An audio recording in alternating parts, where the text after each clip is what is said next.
I'll start where everything fell apart when I met him. It was at Lisa's work event. A fancy evening where everyone dressed like they had something to prove. Lisa had this new energy about her, way more enthusiastic than usual, and she'd spent an unusual amount of time getting ready that night. Her hair was perfect. She'd chosen her favorite dress. And there was this spark in her eyes that I hadn't seen in ages. I thought it was nice, really. I figured maybe she was excited for me to meet her colleagues, to finally let me into her work life. We walked in, and from the start, something felt wrong. She kept glancing around the room, barely introducing me to anyone before darting off to the next person. I almost had to jog to keep up with her. Eventually, I found myself standing alone, holding 2 drinks and feeling like a forgotten part of the night. Then, out of nowhere, a guy I didn't recognize walked up to me, grinning like he already knew me. I'd later find out his name was Mark. The guy looked a little too confident, maybe a few drinks ahead of the rest of us, and he seemed to be talking more to himself than to anyone else. "So, you're Lisa's +1 tonight, huh?" he asked, like he'd uncovered a great mystery. His tone was casual but a bit too familiar. I just nodded, trying to figure out what was so funny about it. I said, "Yeah, we'd been married a while." "Ah, married life." He laughed and shook his head. "Can't say I've got that patience. But hey, I've got someone at work, too. Keeps it interesting. A little secret, you know?" He smirked, looking around to make sure no one else was listening. "She's married, actually. But that just adds to the thrill, right?" There was this flash of realization, a flicker of something too close for comfort. But he didn't stop there. No, he kept going. He leaned in closer, his voice dropping, and there was this strange spark in his eyes. "I mean, she acts all innocent at work," he went on, chuckling to himself. "But trust me, after hours, let's just say there's a lot more to her. You'd never guess it from her buttoned-up act in the office. Drives me nuts." I forced myself to laugh, but my mind was racing. Maybe it was just a weird coincidence. Or maybe not. The moment he said it, my mind was already spinning, dissecting every word. But I kept my face neutral, watching him, sizing him up. Mark didn't notice, though. He was too deep in his drunken story, caught up in his own smug satisfaction. And I was already wondering, was this her? My wife, Lisa, was private about her work life, but this felt like more than just work secrecy. "Married woman, huh?" I said, keeping my tone casual. "Doesn't that get complicated?" Mark laughed and shrugged, tipping his glass. "You'd think so, right? But nah. I don't know, she's different. Keeps it easy. Smart, sly, you know? Keeps me guessing." He looked off, his face clouding with what almost looked like pride. "She even has this whole good girl image. But man, you should see her after a few drinks." The air felt tight, suffocating. The way he talked about her, it felt like he was revealing something dangerous, something meant to stay in the dark. I kept my expression cool, but my mind was racing, trying to grab hold of the sick, twisting feeling building in my gut. "So, this mystery woman of yours?" I leaned in, trying to keep my voice steady. "You don't worry about her husband finding out?"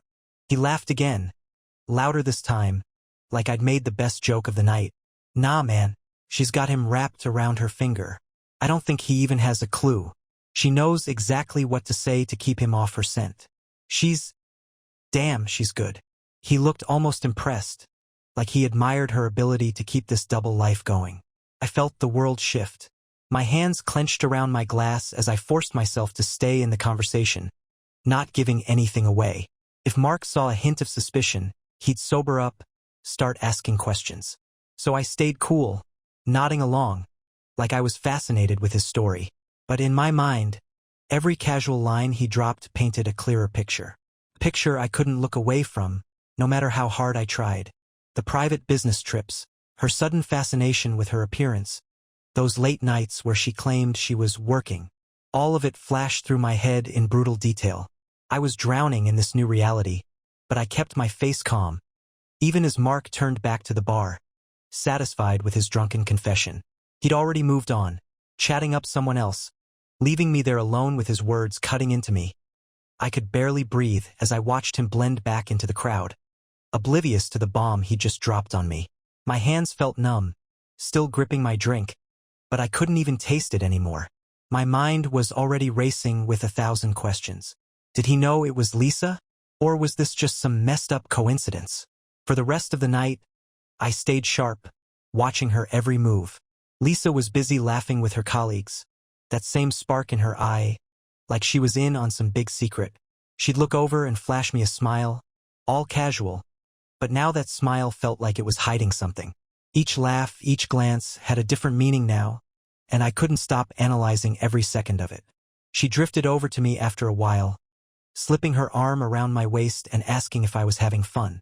Her eyes searched mine, but I gave her nothing, just shrugged and played along.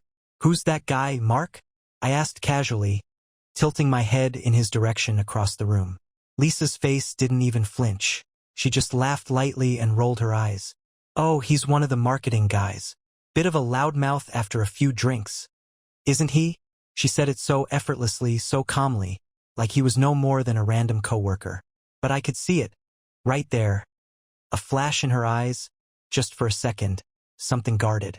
I let it go, playing the clueless husband, but my mind was already on high alert.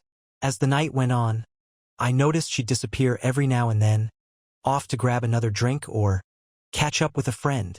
Each time, I'd catch myself looking around the room for Mark, checking to see if he was missing too. Sometimes he was, sometimes he wasn't, but it didn't matter, because now, no matter where they were or what they were doing, I knew something had shifted, that everything wasn't what it seemed. I felt like I was losing my grip on reality. Every casual interaction between them twisted into something more sinister in my mind. But the worst part was this unsettling feeling in my gut, a feeling that I'd somehow known, deep down, for longer than I'd admit. The lingering doubts I'd ignored for months, all snapping into place now, one after another.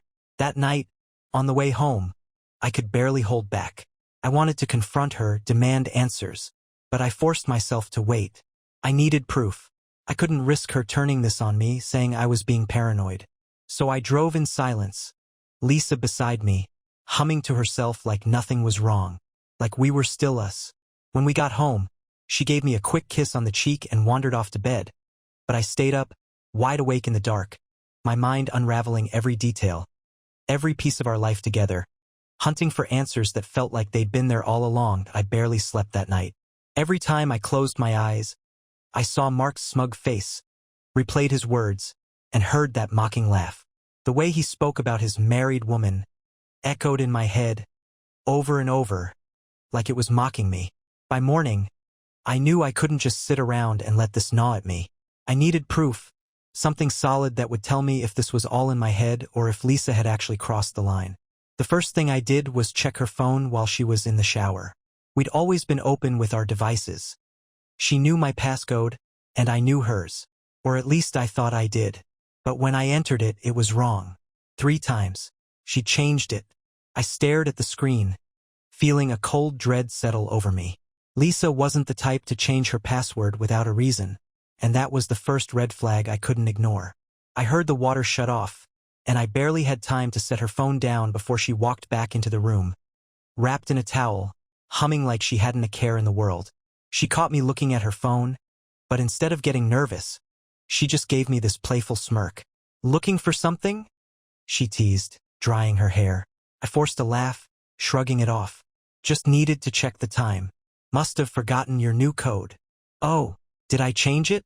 Weird, must have been ages ago." She didn't even blink as she said it, but there was a glint in her eye that wasn't there before. She was playing this off like it was nothing, but I knew it wasn't. All day, I watched her, looking for any excuse to catch her slipping up. She acted normal, casual, almost too casual. Meanwhile, my mind was spinning. I started thinking of all the things I'd ignored, like those nights when she'd come home later than usual, the frequent business trips she'd suddenly been assigned, and that new burst of confidence she seemed to have. Pieces of a puzzle I hadn't even realized I was putting together. That evening, she announced she'd be working late again. Another urgent project deadline. She barely looked at me as she said it, already gathering her things and throwing on her coat like she was in a rush.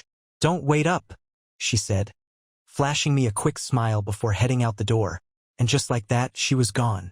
The second she left, I grabbed my keys and followed her. I don't know what I expected, but I knew I couldn't just sit at home, wondering if she was meeting him. My heart was pounding as I tailed her car through the city, keeping enough distance to stay out of sight. My mind was racing, wondering what I'd do if I actually found them together. Eventually, she pulled up to a bar across town. Not her office, not anywhere she'd usually go. She parked, looked around as if checking for anyone watching, then slipped inside. I waited in my car, my pulse throbbing in my ears, watching the door. Not even 5 minutes later, Mark strolled up to the bar, glanced around, and slipped in behind her. I could feel my stomach twist as I watched it all unfold in front of me. Everything confirmed in that one moment.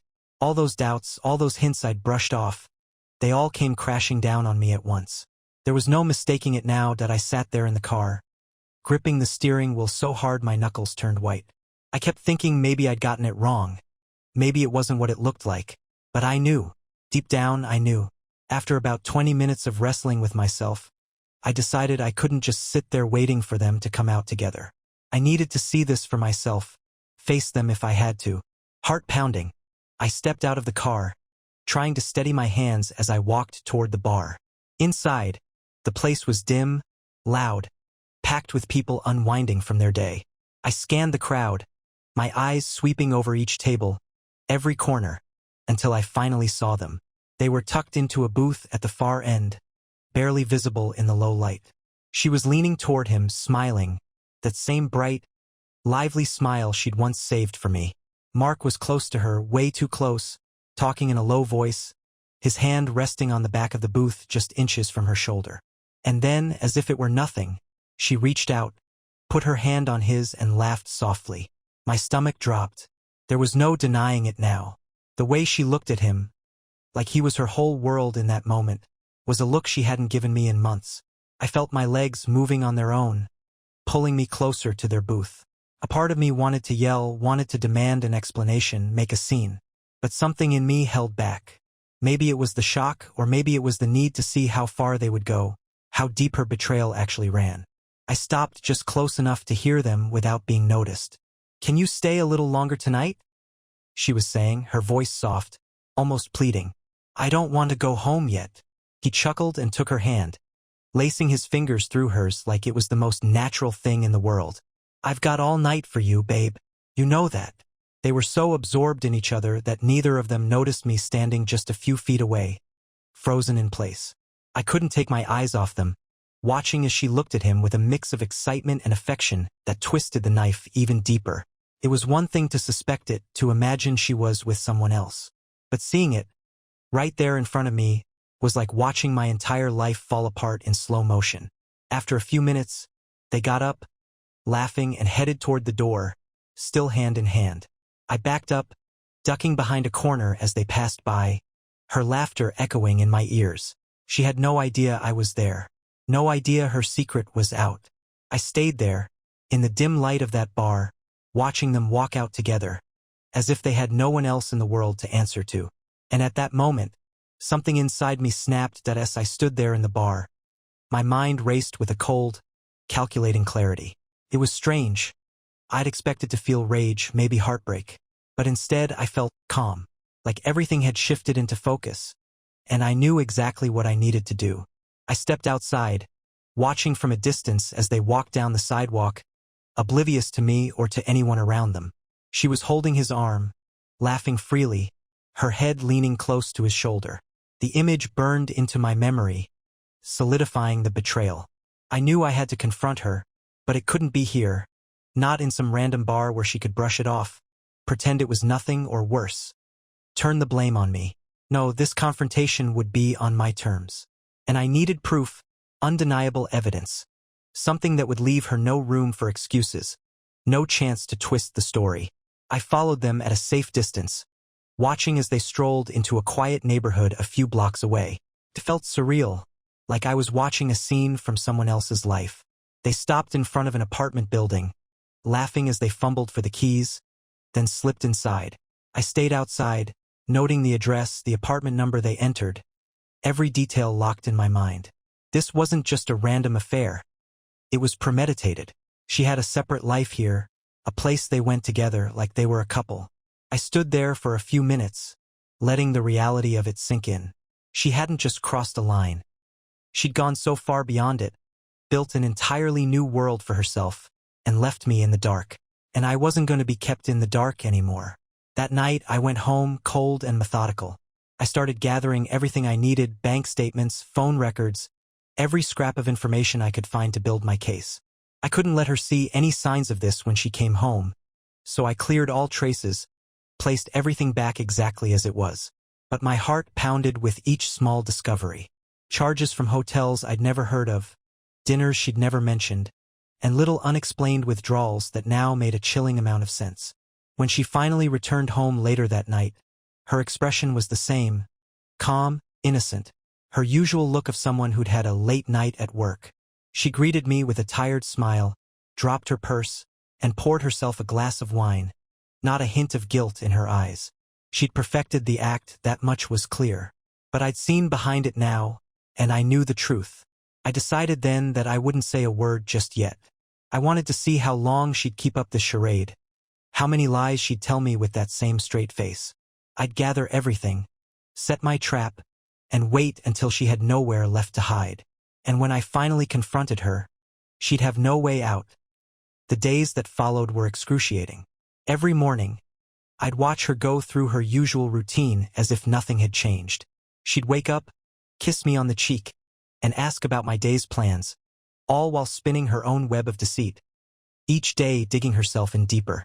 And I'd play along, acting as if I didn't know, keeping my tone casual, hiding any trace of suspicion. The worst part was seeing how effortless her lies had become. She'd glance at her phone during dinner, subtly hiding the screen, or claim she was headed out with the girls, when I knew exactly where she'd be. Each excuse, every time she left the house late, added another nail in the coffin. She was so brazen, so comfortable, that it was almost like she wanted to get caught. One evening, as she was getting ready to meet her team for drinks, I decided to test her.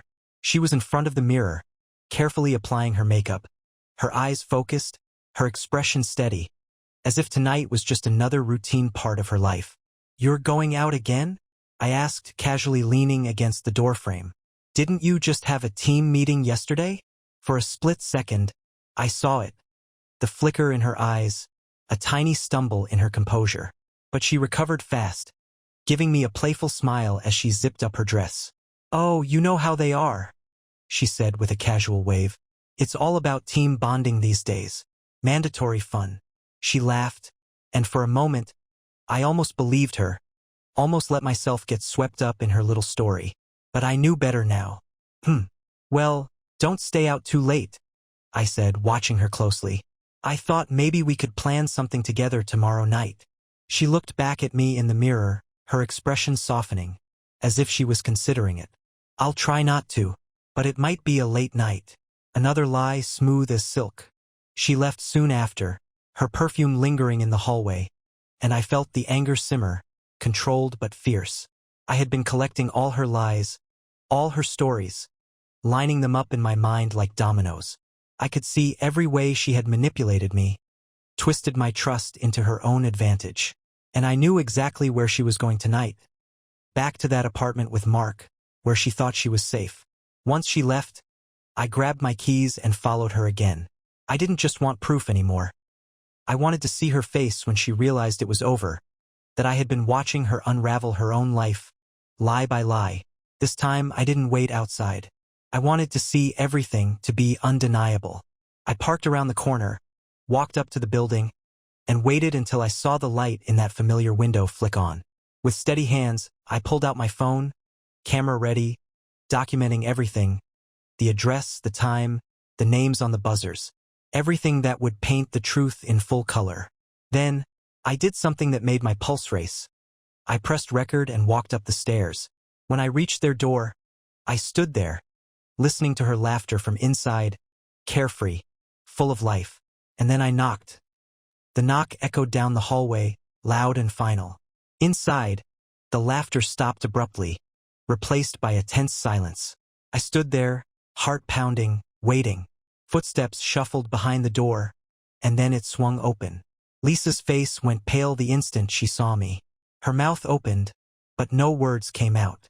Behind her, Mark was frozen, his expression quickly shifting from surprise to a guilty unease. He looked between us, already piecing together what was happening, but he stayed quiet, almost as if he hoped he could blend into the background and disappear. "Mind if I come in?" I asked, my voice steady, but the anger simmering just below the surface. Lisa stammered, barely able to get out a coherent word. What are you doing here?" "Oh, just thought I'd stop by since you're always working so late," I said, stepping past her into the apartment. My eyes scanned the room, taking in the scattered wine glasses, the dim lighting, and the little details that made it clear this wasn't some work meeting. This was their place, their hideaway, and every inch of it felt like another betrayal. Mark tried to gather himself, clearing his throat. "Look, man, I didn't know you were." "Didn't know I was what?" I cut him off, locking eyes with him. "Her husband? Or did you just not care?" He opened his mouth to respond, but no words came out. He looked to Lisa, almost pleadingly, as if she could somehow fix this mess.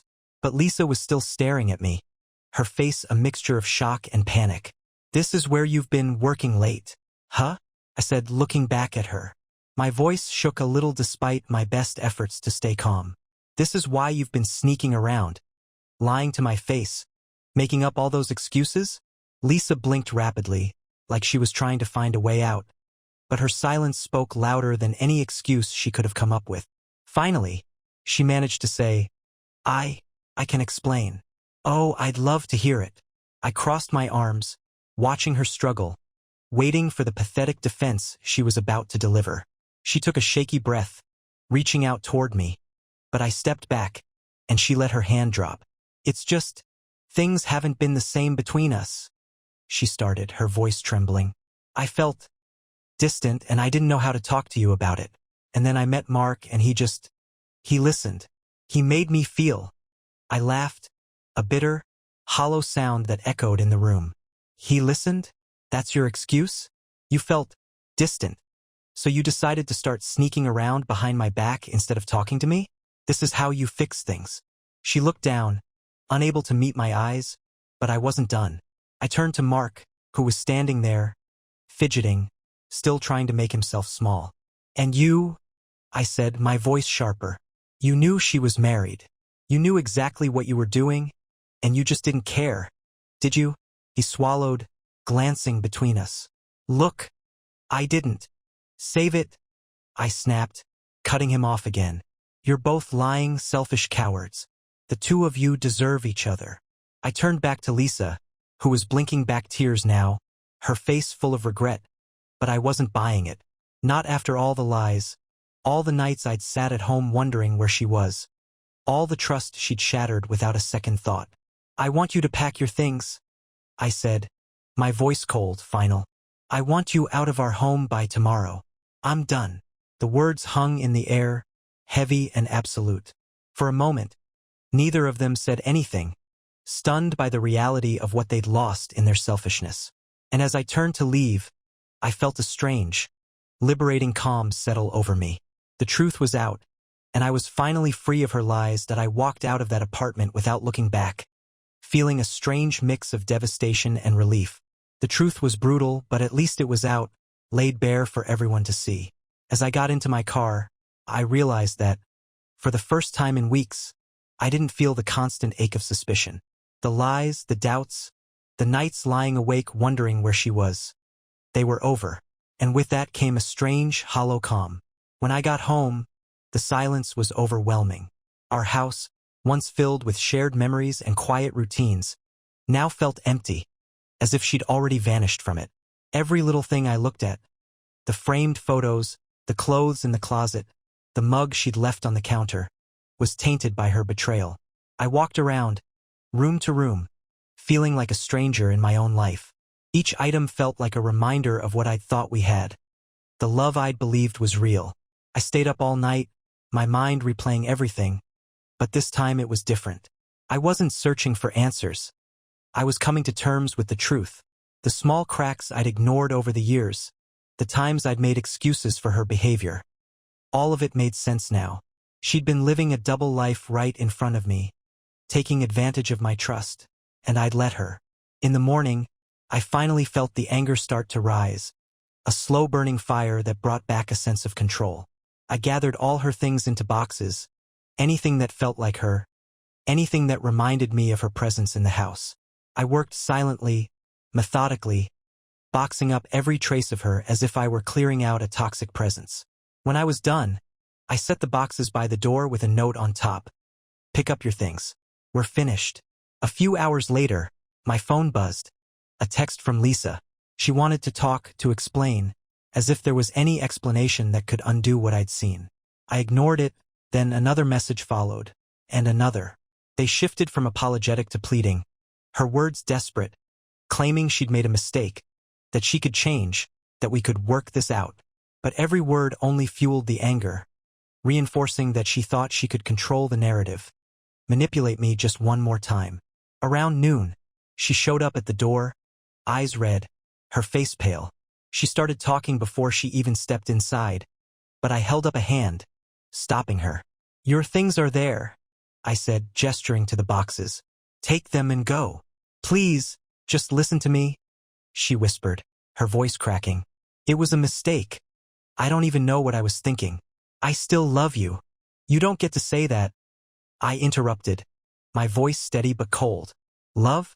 Is that what you call sneaking around, lying to my face, hiding some second life? If you loved me, you'd have been honest. But instead, you threw everything we built away for him. She opened her mouth, but for once, she seemed to have nothing to say. There was a silence between us, a heavy, undeniable finality. And in that silence, I felt the last remnants of whatever I'd once felt for her slip away. She'd made her choice, and now I was making mine. Take your things and leave, I said again, more firmly this time. We're done. With that, I turned and walked back inside, closing the door behind me. I didn't wait to watch her go. I didn't need to. The door was closed, and so was that chapter of my life that I stood by the door, listening to her footsteps retreat down the driveway, and finally, the faint sound of her car starting. As she drove away, I felt a strange weight lift, replaced by a raw, open wound. For so long, I'd been living in her shadow, her secrets, her lies, and now there was just silence. It was both liberating and painfully empty. Over the next few days, I kept my phone on silent, watching her messages pile up without replying. Some were long, desperate pleas. Others were angry, accusing me of giving up too easily. Like somehow this was my fault. One night, she even showed up outside the house, ringing the doorbell at midnight. I watched from the window as she paced, her face a mix of anger and regret, calling my name softly, hoping I'd let her in. But I stayed hidden, invisible, refusing to give her the satisfaction of even a glance. Eventually, she gave up and drove away. I thought the worst was over, but then I started hearing from friends. First, it was mutual acquaintances, asking what was going on between us. They'd heard things, apparently from Lisa, who was spinning her version of the story before I even had a chance to breathe. According to her, I'd been a distant, neglectful husband, too wrapped up in my own life to care about hers. She painted herself as the victim, cornered into the affair because I'd left her feeling unloved, like she had no other choice. Hearing that hurt more than I expected. Not only had she betrayed me, but now she was trying to rewrite history, manipulating our friends with half-truths and twisted memories to protect herself. It was as if she couldn't stand the idea of facing the consequences without dragging my name down with her. One evening, my best friend, Jake, called, his voice filled with hesitation. Man, I didn't want to bring this up, but Lisa's been telling people that things were rocky between you two for a long time, that you just didn't care anymore. I gripped the phone, anger flaring up again. So, this is what she's doing now? Trying to turn this all around on me. Jake sighed. I knew it didn't sound like you, but she's pretty convincing. She's got some of the others thinking maybe it was a mutual fallout, or, that she was just reacting to how things were. The manipulation cut deep. Not only had she lied to me, but now she was lying about me, trying to take down my character to justify her own actions. But instead of fuming, I felt a grim determination settle in. If she wanted to rewrite our history, she'd have to do it alone. Let her say what she wants, I told Jake, my voice steady. People who know me will see through it. And the ones who don't, well, I'm done caring. In the days that followed, I focused on rebuilding little by little. I distanced myself from those who bought into her lies, and those who mattered saw the truth in time. I took her number off my phone, packed away what little was left of hers, and started focusing on my own life again. My friends, my work, my future. But the biggest step came a week later when I went to see a lawyer. I explained everything. Her lies, her betrayal, the way she dragged my name through the mud. He listened quietly, nodding, before asking, "Are you ready to let her go completely?" "Yes," I said, more certain than ever. "It's over." As I walked out of his office, I felt something I hadn't in a long time. A strange, hopeful peace. The chapter was closing, and I was finally free. A few days after meeting with the lawyer, I filed for divorce. I knew it would hit Lisa hard. She hadn't stopped calling or texting, alternating between apologies, pleas, and accusations. Each message seemed more desperate than the last, like she was slowly realizing the reality of what she'd done. And filing for divorce meant she could no longer ignore that this was happening, that she'd crossed a line she couldn't uncross. The news spread fast. Within days, I started getting messages from family members, both mine and hers. Lisa's sister, Rachel, reached out first. She had always been a bit of a wild card, but she was one of the few people I could trust to be straight with me. "Hey," her message read, "just heard about everything. I don't know what Lisa's telling you, but I had no idea she was seeing someone else. I'm so sorry, honestly. You didn't deserve this." Her message caught me off guard. I'd expected her to defend her sister, maybe even lecture me about saving the marriage. But her words came with a surprising bluntness, almost as if she'd been waiting to tell me what she thought. I replied, keeping it brief but honest. "Thanks, Rachel. I appreciate it. She's been spinning some stories around, so it's been rough." Rachel responded almost instantly. "I'm sure she is. She's always had a way of twisting things to suit her. Just know that some of us see through it. You don't owe her anything, not after what she did." It was strange, reading her words, feeling a sense of validation from someone on Lisa's side of the family. But it also confirmed something I'd sensed all along, that Lisa's behavior was no isolated act. She'd had this side to her, one I'd ignored or overlooked, thinking it was just her charm or ambition. Over the following weeks, Lisa's desperation only grew.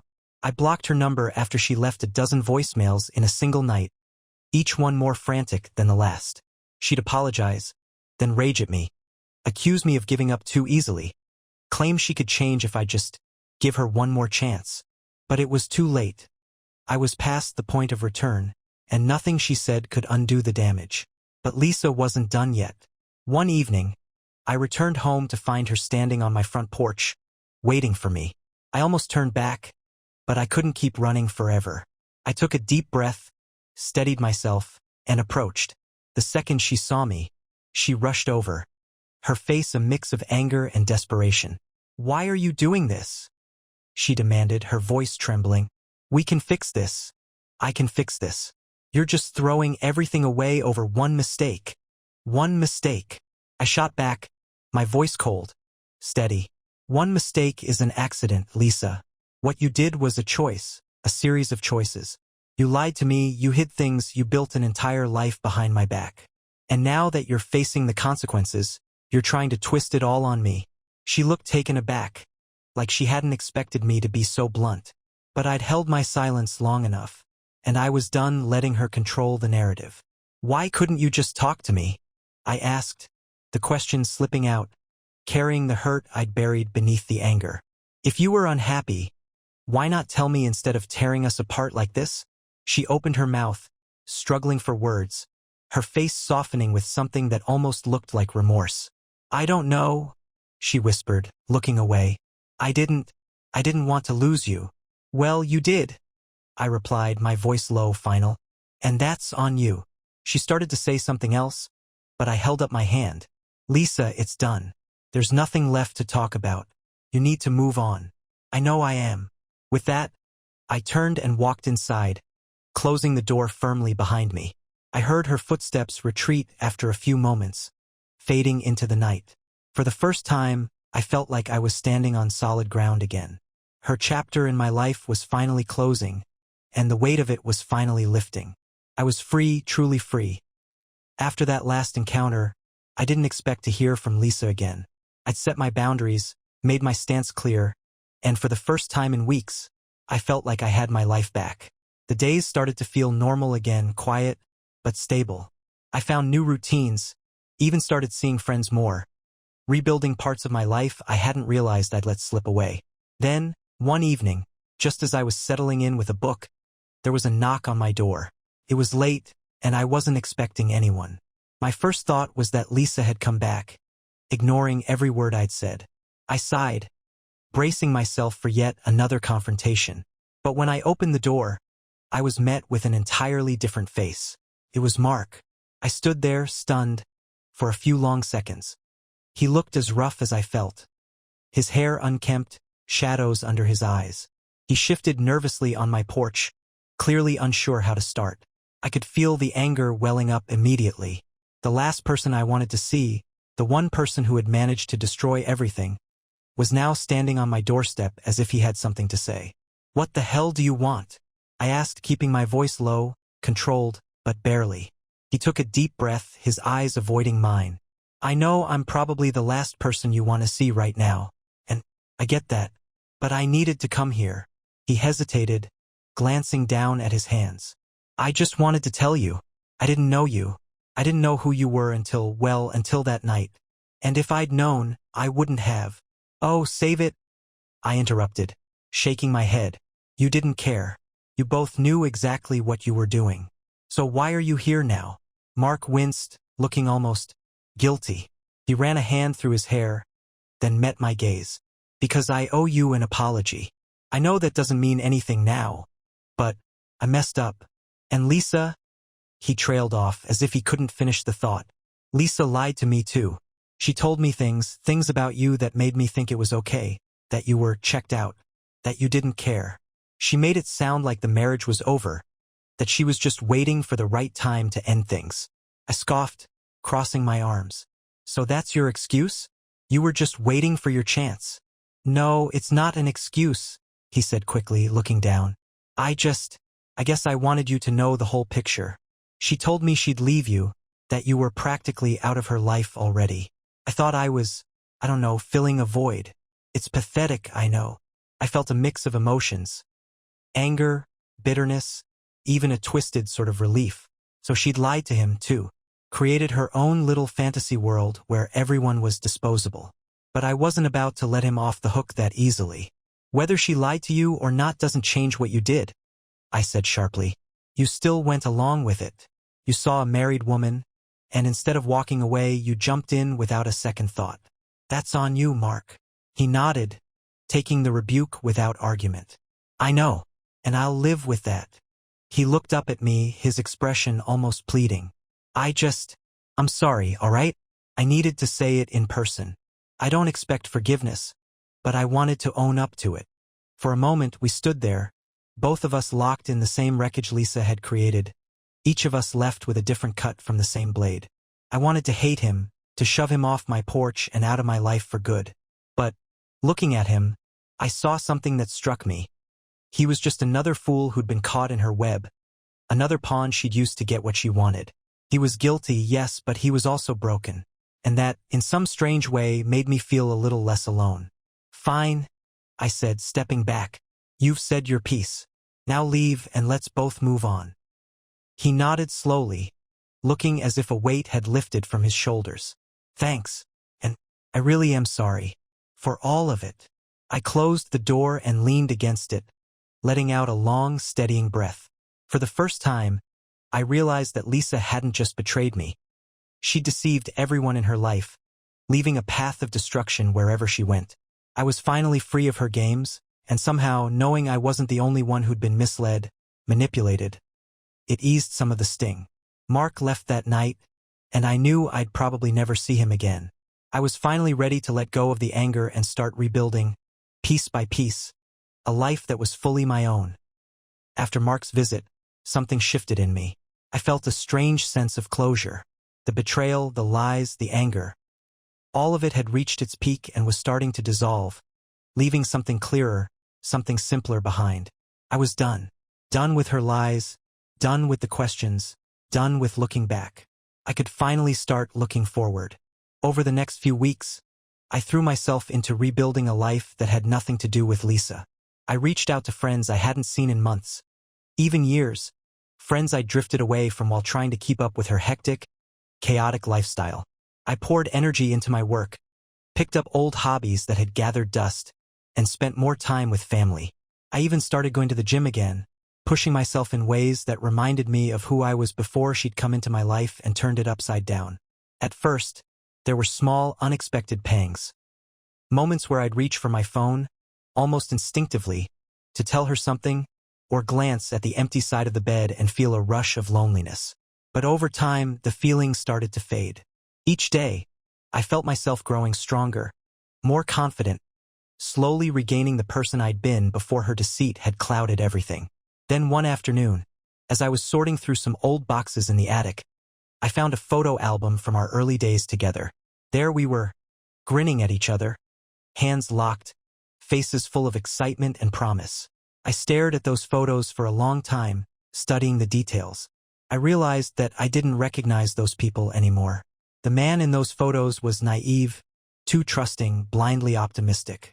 He had no idea what was coming, no way of knowing that the person he loved would betray him so completely. But there was no anger, no regret in looking back. I felt a quiet acceptance, a sad understanding that sometimes people change and relationships decay, even when you give them everything you have. Instead of throwing the album away, I packed it back into the box and pushed it aside, realizing that it didn't hurt anymore. It was just a story I'd lived, learned from, and could finally leave behind. That night, I sat down and wrote out everything I'd been through, every painful truth and hard-earned lesson. I wanted it there, in writing, something to look back on as a reminder of how far I'd come and of what I would never settle for again. As I wrote, I felt a strange sense of pride. I'd been through hell, but I'd come out the other side stronger, clearer, and finally truly free. In the weeks that followed, people noticed the change. Friends commented on how I seemed lighter, more at ease, like a weight had been lifted.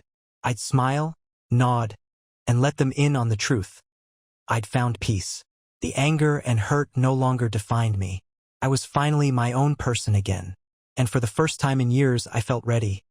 Ready to start fresh, to open myself up to new experiences, new people, maybe even new love. Months passed, and the pieces of my life started falling back into place. Every day felt lighter, freer, as if I'd finally shed a weight I didn't even know I'd been carrying. I no longer thought of Lisa or the betrayal. They were relics of a past life, locked away in memories that no longer held power over me. One afternoon, while out grabbing coffee, I ran into an old friend from college, Emma.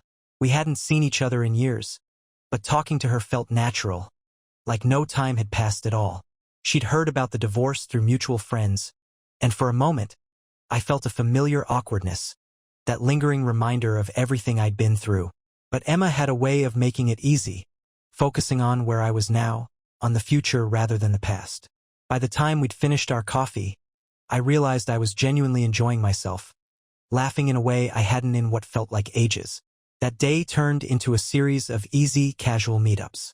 We'd go on walks, grab dinner, talk about life, hopes, and things we wanted out of the future. There was no rush, no pressure. Just two people reconnecting, both changed by life in different ways. One evening, as we sat on a park bench, watching the sun dip below the horizon, Emma turned to me, a gentle smile on her face. "You seem different," she said, her voice soft. "Happier, lighter." I thought about it for a moment, letting her words sink in. She was right. For the first time, I wasn't haunted by memories, by betrayal or anger. I'd found myself again. Someone I hadn't been in years. Someone I liked. I smiled back, a warmth filling me that I hadn't expected to feel again. "I am," I replied, feeling the truth in my words. "I finally let go, and I'm ready for whatever's next." Emma reached out and took my hand, giving it a reassuring squeeze. We sat there, silently, just two people sharing a moment, unburdened by the past, open to the future. In that quiet stillness, I felt something I hadn't in a long time, A sense of hope, of possibility, of new beginnings.